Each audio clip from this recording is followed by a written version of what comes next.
Sin embargo, es importante entender qué había sucedido en América Latina en medio de esta Guerra Fría. Es decir, yo les he explicado la Guerra Fría desde iniciada la Guerra Fría en 1945, una vez finalizada la conflagración hasta 1990.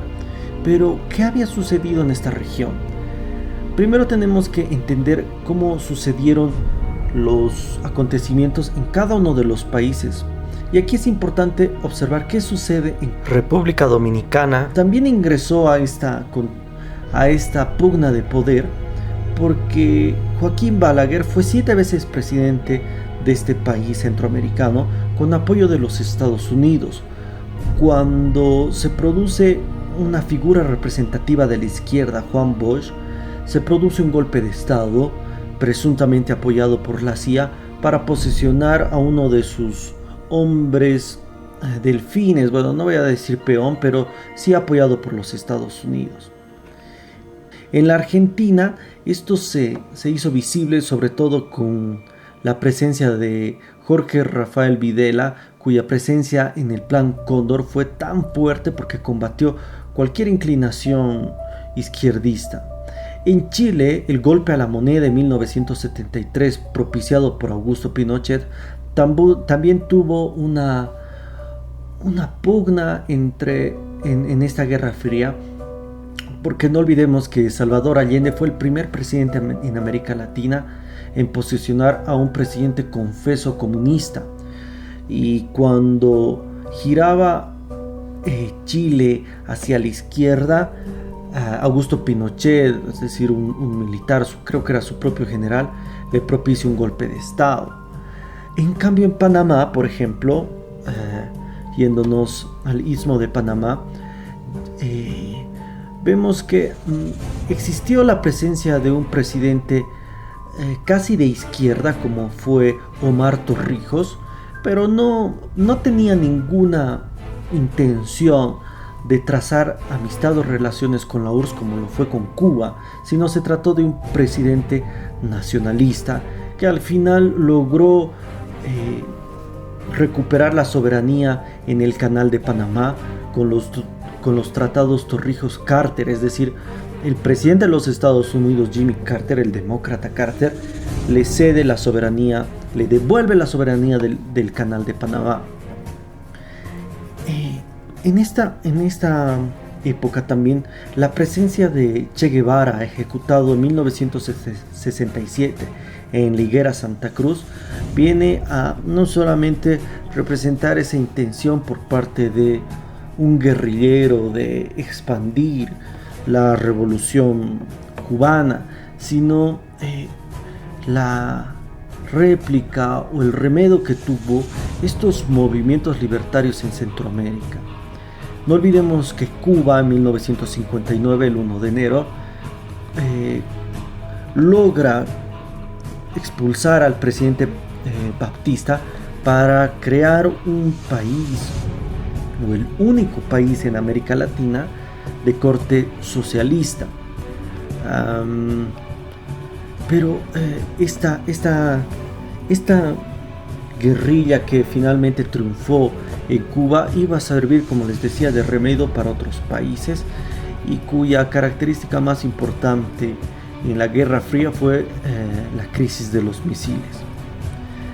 Entonces, otra de las características en América Latina en esta pugna de la Guerra Fría fue, por ejemplo, la teología de la liberación, que fue una corriente teológica que nació en América Latina tras el Concilio Vaticano II en 1962, y en 1965 la Iglesia, o este sector de la teología de la liberación, buscó una iglesia para los pobres, de los pobres y para los pobres, así se manifestaron, y resaltaron figuras como las de Camilo Torres, que ingresó a la guerrilla en Colombia, o el nicaragüense Gaspar García, que también muchos de sus curas alzaron las armas con una perspectiva y una intención también socialista para combatir por la Iglesia Católica.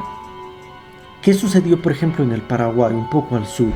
En 1960 1954 se posesiona, a través de la dictadura por supuesto, el presidente Alfredo Stroessner, quien gobierna este país durante 35 años, apoyado por el Partido Colorado y el ejército. Tuvo también apoyo de los Estados Unidos. Haití es el país más pobre de América Latina.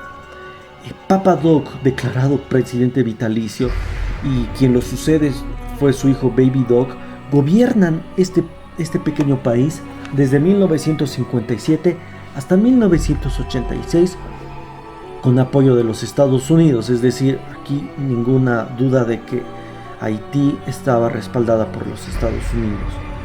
¿Cuál es la característica de Centroamérica? La intromisión de Estados Unidos en la región.